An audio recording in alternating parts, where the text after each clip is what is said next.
I feel like a lot of my time is spent searching for the perfect car. I was really lucky with the Kia e-Niro. I loved the Hyundai Ioniq 5. We've got a Nissan Leaf, which is fantastic, but a lot of the other cars I've tested, they've always got issues that I just can't get past. This Renault Megane E-tech we've now had for 3 months. Is this car perfect? No, of course not, but I think it's pretty close.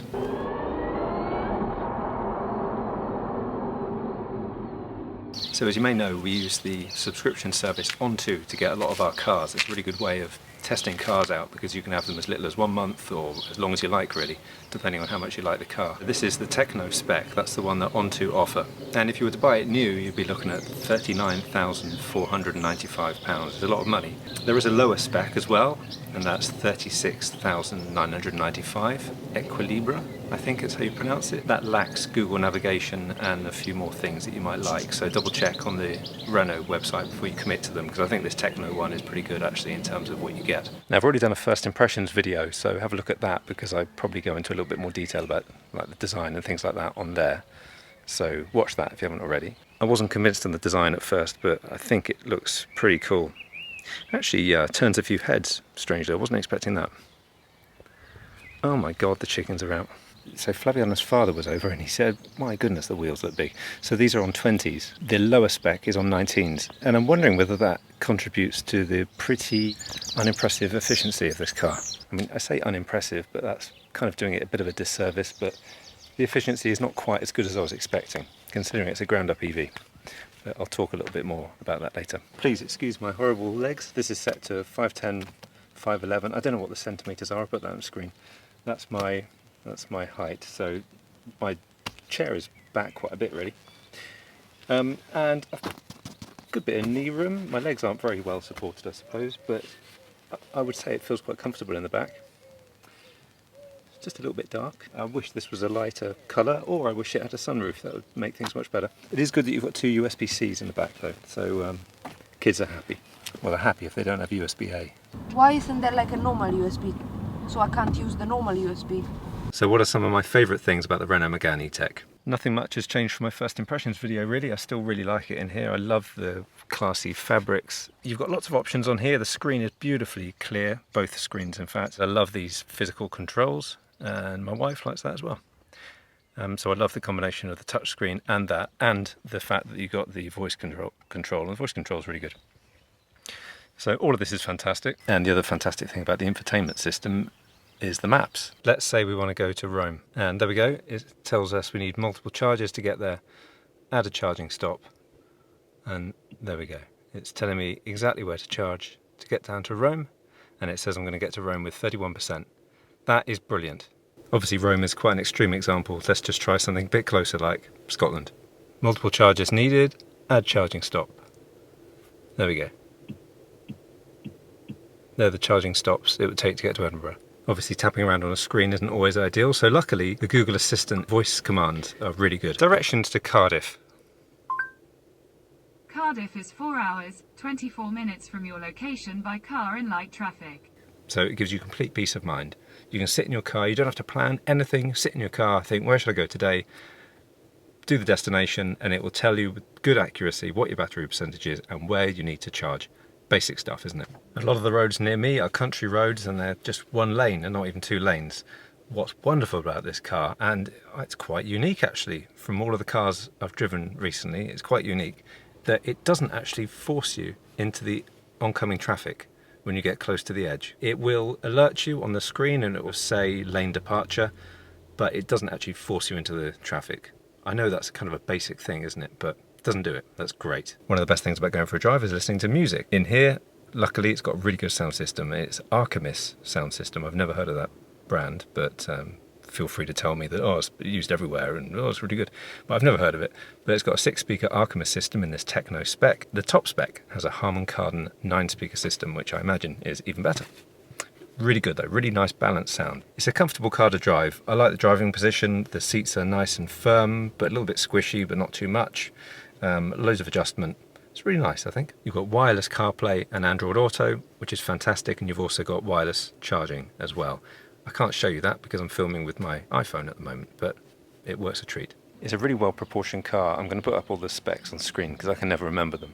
but it's a decent family size hatchback. It's not too big, it's not too small, it's great. So that's why cars like this and the Leaf, the ID3, which we've done a review of, Cupra Born, MG4, all these kind of size, all these cars, they're all just perfect for a family like us. We're 2 adults, a kid and a dog, and it's perfect. The boot is a pretty good size. We remove the headrest from there so a radio can see, and it all fits in there. Anyway, what else is good about this car? Charging. I say charging is a good thing in this car. This is where the charge port is. It's right above the front wheel, and I mean you've got very little overhang, so it's not too bad, but still I just find it's quite an inconvenient position. I'm not keen on the charging ports being just above the wheel, and I know that's the case for a lot of cars. Some are much worse than others. Some it's like way back here, but it just invariably, depending on the charger, you just have to scratch the bonnet with a charging cable, and I don't like it. This is why I do think if you're going to have one near the front, then round here is perfect, like the Zoe and like the Leaf and the Nero, Kona, all those. They have them on the front. Going in front ways into a parking space or a charging space is less than ideal, or especially with the big cars, less than ideal. But I do find it's quite convenient, unless the charger has really long cables. But I went to Ionity once in this, and I had to move it like 3 times just to get it in the right position. That was when I first got it, and then you kind of get used to the positioning and you know how best to get into the space. But just something to be aware of. I'm not a big fan of that position. As I said, could be worse. I've seen Audis and Porsches that they really, really struggle with it because that's way back over there.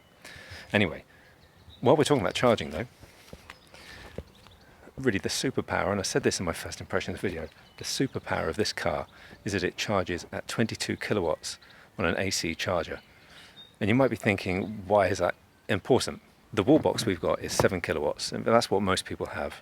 That's single phase. If you've got 3 phase, you can go up to 22 kilowatts. And a lot of AC chargers or destination chargers, when you go out and about, ones that might be in car parks, if they're 22 kilowatts, that means that you're charging so much quicker on this car. Most other EVs will charge at either 7 kilowatts or 11 kilowatts. The other thing I really like about 22 kilowatts on AC is that you get some rapid chargers that have that capability where you can just plug into it with your normal cable that you get with the car, and it means that you can charge at 22 kilowatts and other people can still use the rapid charger. So if you're going to be a while and you don't want to be kind of stressing out that you've got to move your car after 40 minutes or something like that, then it means you can plug into one of those with the 22 kilowatts, and it's really good, and it means you get a full charge on this in 3.5 hours. I can't remember the numbers. I'll put it on screen. So that is really, really good. I love that. And it's one of my favourite things about this car. So talking of charging, although the 22 kilowatts AC is really good, I was a little bit surprised at rapid charging not being quite as quick as I was expecting. So I got, on a summer's day, so this is about as good as you're going to get, I got 10 to 80% in 36 minutes. So watch that video if you haven't seen it already. I was expecting it to be 30 minutes, but that's also because EV Database, which is like the Oracle, it's got information on every EV and all the kind of stats that you want. Brilliant website. Anyway, that's at 30 minutes. So I was going by that. But it's kind of slow, I would say. Having said that, if you compare it to the E-Nero is 10% to 80% in 44 minutes. So it's not too bad in the grand scheme of things. Obviously, over 3 months, we've driven it quite a lot, doing long journeys as well. And I've just found it really comfortable. It's lovely to drive. It's got sport mode, which really takes off quite nicely. It's just really comfortable, decent drive. So there's the good stuff. What about the bad stuff? So the first thing is a little bit silly. It's silly that I'm even mentioning it probably, but when you're on a rapid charger, if you put your foot on the brake and turn on the power, it disconnects the charging. Well, I mean, it's really difficult to tell because it still says it's connected there, but that doesn't mean anything. It just means it leads in. So one session active. There we go, session finished. So if you put your foot on the brake and then turn on, then it turns off the charging. That baffles me completely. It's not like you can drive anywhere because you're connected to the charger. So why does it do that? The gear selection is in a stupid place. It's another stalk on an otherwise busy steering wheel, and it is too close to the windscreen wipers. Something that my wife gets really annoyed about. Be ridiculously embarrassed like a stupid woman driver that I am, but still, you know, oh, look at the unable woman driver that is so nervous that she's putting on the wipers instead of reversing. She doesn't know what she's doing. Now this is something that I think just affects the right-hand drive version of it, but the screen, the infotainment screen, is a little bit too small for the interface. Let's say I'm going to go to Dorset, which is where my mum and dad live. You'll see that the keyboard is kind of covering up most of that screen, so you have to click that button to get rid of it. But of course you can use the voice control, and the voice control is really good. After me saying how good the route planning and all that kind of stuff is, one thing that this car really gets annoyingly wrong is the fact that it doesn't show me the charging speed on the dashboard. Simple stuff, it should. When you're plugged into a charger, you want to see what kind of speed you're getting. If you're a geek like me, maybe other people don't care, but it helps, I think. Especially if there's a problem with the charger, you wouldn't necessarily know without seeing the charge speed on there, so they should show that. This next one could just be me, but I find that the brake pedal can be a little bit sticky, and I've only noticed this in winter, well, wintry spring, when I was wearing my boots. And I noticed both the brake pedal feeling a little bit kind of sticky, like it doesn't always come up the full way. So it's partly that, but also I think my boot kept getting caught on the top. They weren't massive boots or anything like that, and I don't have enormous clown feet. But you can see, actually, can't you? You can see there's a little bit of scuffing there. So I wonder whether it catches on that. Maybe the brake pedal is too high up. But it's something about shifting from the accelerator to that, and I would just find it would get caught on something. I'm not quite sure what, but anyway, it drove me crazy. And actually, I mean, it was verging on dangerous, in fact, when I first started driving this with my boots. So no problem with trainers, but with my boots I found that an issue. So I'll be really interested, if you do a test drive with the Megane and you're wearing boots, then let me know if you found the same or whether it's just me. It feels a little bit too dark for passengers, I've noticed. Partly because the windows are a little bit small, but mainly I think probably just because the roof lining is a bit too dark. So if they had a light roof lining, that would help a lot. Visibility could be a little bit better. It's actually absolutely fine, I would say, at the front, but obviously the back, you can see that the headrest takes up most of that room there. I mean, the safety features are actually really good in this car, so I don't feel like it's unsafe to drive it, because it will beep like hell if another car's coming. I was saying how good the regenerative braking is, and having the modes with the paddles. What's really annoying is that it resets every time you turn off the car. Maybe there's an option somewhere, but I haven't found one. Tell me in the comments. The biggest issue I've had is it doesn't charge properly on a charging timer using the Zappi, which I've got. That's my wall box, but I've made a separate video about that because it gets into a little bit too much geeky detail, but it is something that should be fixed soon. And talking of that, the car does have over-the-air updates, but I've not noticed. I think one has happened, but I don't know what they changed. But good to know that it's got it at least. It's not quite as efficient as I would have expected for a ground-up EV, but it's still pretty good, I suppose. I've had about 200 to 240 miles, depending on obviously the temperature outside and whether I'm driving on the highway or whatever, but that's what I've had. Perfectly fine for us. Here's one kind of slightly confusing thing about the infotainment, is that you get this screen sometimes, and it took me ages to work out how to get rid of it, but if you lift that up, and then you get back to this screen. So a little bit hidden, I would say. And then from here you've got different things you can enable, like Wi-Fi and stuff like that. And you can have profiles as well, which I haven't set up. I'm going to sum up this video by saying that I love this car, and my wife actually likes the car as well. So you like the car? If we bought this car, for instance... No, I don't want it. Doesn't like it as much as me, but she likes it. If you want to get an EV and you're comparing other family-size hatchbacks, then you'll be looking at the ID3 probably. You'll probably be looking at the MG4, Kia e-Niro, and all of these cars are fantastic. And I'm not going to tell you which one I would personally get, because actually I don't know. I love the Niro. I love the MG4 I've not driven yet. The top spec Megane is $41,995.